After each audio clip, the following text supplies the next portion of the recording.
dengan saya Edi Waluyo. Apa kabar semua? Semoga teman-teman sehat-sehat selalu di rumah dan dalam perlindungannya. Oke? Pada kesempatan kali ini saya mau berbagi informasi tentang kelebihan dan kelemahan kerja di kapal pesiar.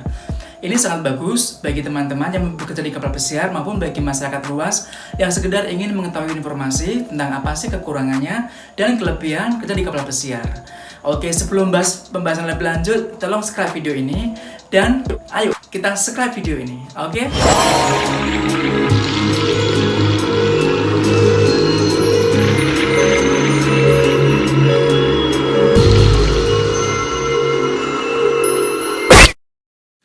Oke, jumpa lagi. Karena setiap kelebihan pasti punya kelemahan atau punya kekurangan. Jadi sama halnya dengan ketika kita kerja di darat atau di Indonesia sendiri. Jadi kalau kita kerja di kapal pesiar itu bukan hanya kita melihat enak-enaknya saja, banyak duit, banyak oleh-oleh, itu bukan. Tapi juga mereka punya kekurangan. Oke, sekarang langsung aja bahwa kelebihan pertama adalah kita bicara dulu masalah kelebihannya. Gaji kita dolar. Artinya bahwa kita bisa memulai gaji standar Amerika jika kapal kita atau perusahaan kita ada di pelayaran Amerika atau yang berlayar ke Eropa. Jadi kebanyakan pakai gaji dolar. Tapi juga ada juga yang pakai gaji euro, tergantung perusahaan masing-masing. Jadi gaji ini sangat dominan sekali atau sangat berpengaruh sekali dengan pendapatan kita, karena artinya kita bisa memperoleh penghasilan lebih yang bisa menghasilkan sesuatu yang lebih bagus. Artinya bahwa kita bisa membeli tanah, bisa membeli rumah, bisa membeli mobil dan sebagainya dengan gaji kita yang notabene lebih bagus daripada yang pada umumnya kita peroleh di Indonesia. Seperti itu. Ini nyata dan bukan bermaksud untuk menyombongkan diri, seperti itu. Oke. Kemudian yang kedua adalah bahwa di kapal pesiar itu punya banyak pilihan makanan. Artinya dari pilihan makanan yang sehat, salad, daging-dagingan, ikan-ikanan, buah-buahan, dan bahkan sampai kue-kue lezat yang bisa kita nikmati setiap hari di situ. Jadi jika kita punya program diet atau lagi nge-gym biar badannya bagus, di situ punya banyak sekali pilihan makanan yang sangat sehat. Terus yang ketiga adalah bahwa kita akan menjadi pribadi yang sangat tangguh dan mandiri, karena setiap hari kita akan bekerja keras dan kita akan dihadapkan dengan tantangan-tantangan yang bisa menggugah kemampuan kita untuk menghadapi hal tersebut, sehingga ini bisa membuat mental kita lebih kebal dan lebih kuat untuk masa depan yang lebih bagus, seperti itu. Kemudian yang keempat adalah kita akan memiliki bahasa Inggris yang lebih bagus. Artinya bahwa bahasa Inggris kita akan meningkat karena di sana ada training atau kelas bahasa Inggris yang bisa mengedukasi kita jika bahasa Inggris kita kurang bagus di situ. Dan di sana pengajarnya profesional dari CTC atau dari training center yang bisa memperbaiki bahasa Inggris kita jika bahasa Inggris kita kurang bagus di situ.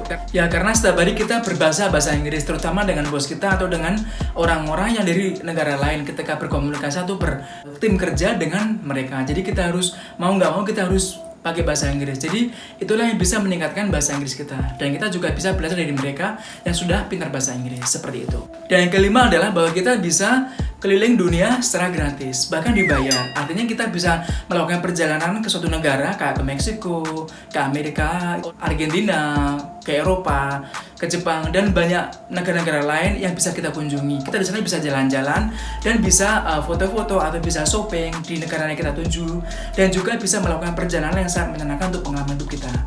Kemudian yang keenam adalah kita bisa berinteraksi dengan banyak orang dari berbagai negara. Ini juga bisa membuat persahabatan kita lebih luas.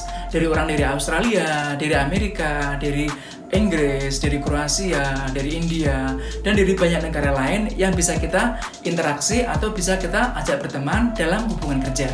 Ini sangat bagus sekali karena kita bisa belajar bahasa mereka atau bisa belajar gaya hidup mereka, budaya mereka. Jadi ini bisa membantu atau meningkatkan gaya hidup kita yang mungkin lebih baik. Jadi kita bisa menyaring atau mengambil sesuatu yang positif dari mereka, seperti itu. Dan yang ketujuh adalah bahwa kita akan memiliki banyak pengalaman hidup. Baik pengalaman hidup yang berhubungan dengan pekerjaan di kapal pesiar, pengalaman hidup yang berhubungan dengan perjalanan wisata di seluruh dunia di berbagai negara, atau pengalaman hidup yang lain. Jadi kita akan menjadi orang yang berpengalaman dalam hal masa depan kita. Oke? Kemudian yang kedelapan adalah bahwa kita akan menjadi pribadi yang lebih kompeten dan kompetitif dalam bidang kita. Karena apa? di kapal pesiar itu kita memiliki training atau memiliki banyak pelatihan-pelatihan untuk meningkatkan skill dan kemampuan pekerjaan kita. Ini sangat bagus sekali untuk menjadi sumber daya manusia yang lebih kompeten dan lebih unggul di bidang kita, karena kita akan terdidik dalam profesi kita, seperti itu. Yang kesembilan adalah bahwa kita akan memiliki masa depan yang bagus. Mengapa ini masa depan yang sangat bagus? Karena kita bisa berinvestasi atau bisa merencanakan masa depan kita dengan pendapatan kita dari kapal pesiar.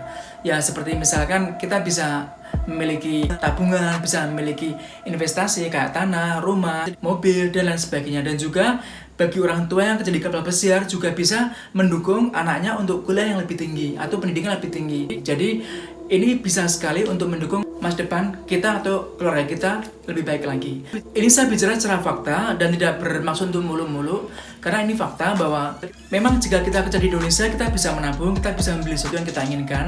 Tapi jika kita kerja di kapal pesiar, itu kita bisa memperoleh pendapatannya atau bisa memperoleh hal yang kita inginkan itu lebih cepat dibanding kerja di Indonesia. Katakanlah seperti ini, misalkan kita ingin memiliki rumah karena belum memiliki rumah. Nah, jika kita kerja di kapal pesiar, dalam 2 tahun kita bisa memiliki rumah. Kita bisa beli tanah, bahkan bisa bangun rumah itu sendiri. Atau jika kita mau ngambil KPR atau membeli rumah secara cash, kita butuh waktu yang tidak terlalu lama untuk menabung untuk membeli rumah tadi. Nah, sedangkan kita kerja di Indonesia itu biasanya akan memakan waktu lebih lama untuk menabung atau untuk mewujudkan memiliki rumah itu sendiri. Sederhananya seperti ini, jika kita kerja di kapal pesiar dalam 2 tahun kita sudah bisa memiliki rumah, di Indonesia mungkin butuh waktu 5 tahun atau mungkin bahkan 8 tahun menabung untuk bisa membeli rumah. Seperti itu rata-rata, oke? Kemudian kelebihan yang ke-10 adalah bahwa kita bisa memiliki fasilitas atau menikmati fasilitas yang ditawarkan oleh perusahaan. Misalkan seperti promosi kerja, ya, di mana promosi kerja ini artinya gaji kita semakin naik atau semakin banyak. Karena setelah beberapa tahun kita kerja di perusahaan, maka gaji kita akan dinaikkan atau kita mendapatkan promosi kerja. Dan kita juga bisa mendapatkan fasilitas seperti benefit, kayak misalkan kita kerja 10 tahun dapat 7.500 pensiun, atau jika kita dapat kerja 10-15 tahun kita dapat lebih banyak lagi. Jadi ada benefitnya, ada manfaatnya yang bisa dinikmati oleh kita, seperti itu. Tapi tentunya ini juga disesuaikan dengan setiap perusahaan pelayanan masing-masing, karena setiap perusahaan kapal pesiar itu mereka punya prosedur atau punya manajemen sendiri-sendiri.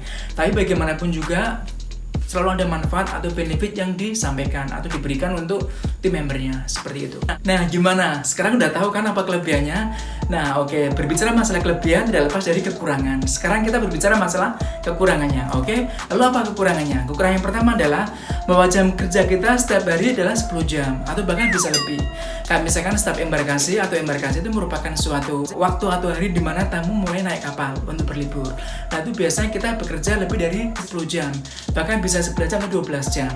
Jadi jam kerjanya lumayan panjang, nggak seperti kerja di Indonesia atau di dalam negeri pada umumnya. Karena kalau di Indonesia kan rata-rata dalam hal kerja sehari 8 jam, tapi di kapal pesiar bisa lebih. Rata-rata antara 10 sampai 12 jam per hari, seperti itu. Yang kedua adalah bahwa tingkat jenuh lebih tinggi. Mengapa lebih tinggi?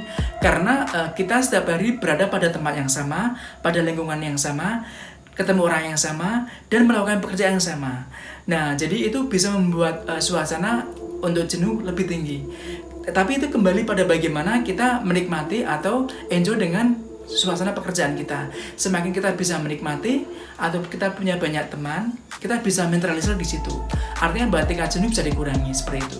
Kemudian yang ketiga adalah kekurangannya bahwa kita akan jauh dari keluarga kita.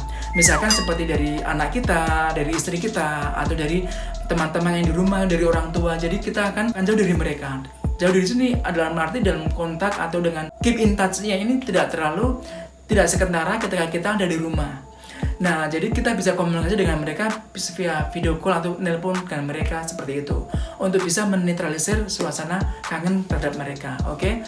Nah, kemudian yang keempat adalah bahwa ada tipe bos yang preference. Preference ini artinya bahwa siapa yang disenangi akan di-take care. Artinya seperti ini, jika bos senang dengan kamu, maka kamu akan dipromosi kerja. Nggak peduli seberapa bagus hasil pekerjaan kamu atau cara kerja kamu. Nah, ada juga bos yang tidak preference, tergantung dari bos itu sendiri. Jadi intinya kalau di kapal pesiar itu untuk promosi kerja itu sangat preference. Jadi jika kamu disenangi sama bos, siapa yang disenangi sama bos, ia akan dibantu untuk promosi kerja. Jadi bagi siapapun yang nggak disenangi sama bos, entah mau kerja sangat bagus atau kerja sangat rajin, nggak akan dapat promosi kerja dan nggak akan bakal dipromosi, seperti itu. Dan kemudian yang kelima adalah bahwa kita bertemu sama orang-orang dari berbagai negara dengan berbagai budaya dan latar belakang yang berbeda. Nah, ini biasanya memiliki cara atau kebudayaan berbeda-beda. Nah, jadi ada kadang-kadang ada orang yang kasar, ada suatu budaya kalau kita kan kalau misalkan megang pantat itu kan merupakan suatu bercanda gitu kan. Tapi di negara mereka sangat sensitif. Ini sudah merupakan suatu hal yang sangat melanggar pelanggaran seksual harassment seperti itu. Nah, jadi ini sangat berbahaya karena kita bisa dipulangkan.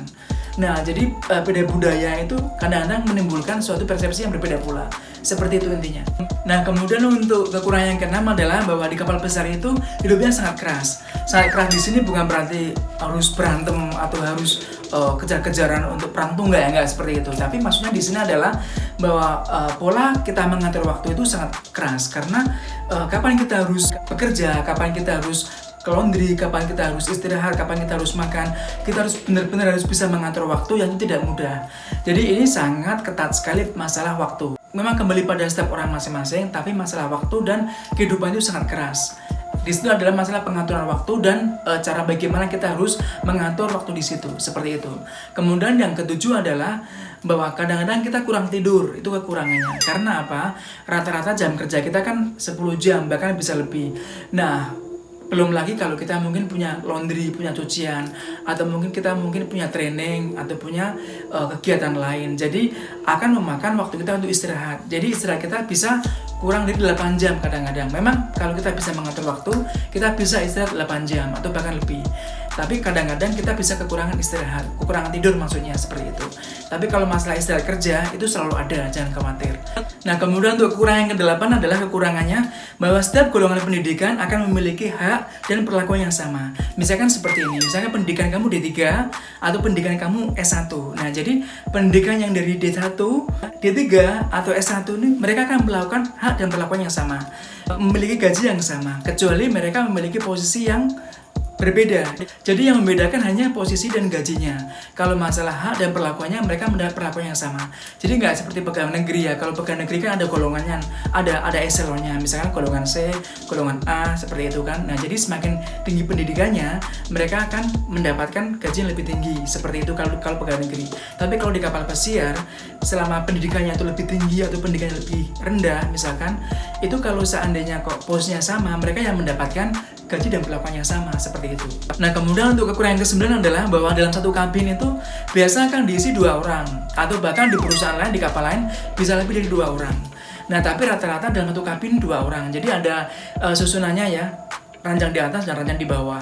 Jadi itu akan kurang privasi. Misalkan seperti ini, ketika kamu tidur, ada orang yang mungkin senang ngobrol atau senang nelpon. Jadi kadang-kadang sedikit mengganggu. Memang kita bisa menyesuaikan atau bisa mencari kabin mate yang sesuai dengan kita. Kita bisa request ke sana. Tapi bagaimanapun dalam satu kabin biasanya 2 orang atau bahkan di perusahaan lain bisa lebih. Nah, seperti itu. Jadi kita nggak bisa satu kabin sendiri sebagai team member. Kecuali kalau untuk orang manajemen, kayak manajer itu dalam satu kabin bisa 1 orang, seperti itu. Kemudian kekurangan yang ke-10 adalah kadang-kadang kita kurang cocok dengan makanannya. Di sana banyak makanan yang disajikan, tapi kadang-kadang masalah rasa atau taste-nya itu kita nggak sesuai dengan budaya kita. Kalau di Indonesia kan biasanya berbumbu ya, berempah, jadi lebih gurih, lebih lezat, lebih nikmat lah. Tapi kalau di kapal pesiar itu, terutama kapal pesiar yang di Amerika atau di Eropa itu biasanya makanannya taste-nya beda. Jadi kadang-kadang kita kurang cocok di situ, seperti itu. Oke? Nah, semoga informasi ini bisa memberikan edukasi atau pengetahuan buat teman-teman semua tentang kekurangan dan kelebihan kerja di kapal pesiar. Oke? Semoga bermanfaat buat teman-teman semua. Dan bagi yang belum subscribe, silakan subscribe video ini untuk mendukung, karena dengan subscribe kamu akan update dengan video-video saya berikutnya yang lebih baru. Oke? Dan nantikan video-video saya berikutnya yang lebih penting lagi. Oke? Sampai ketemu. Bye.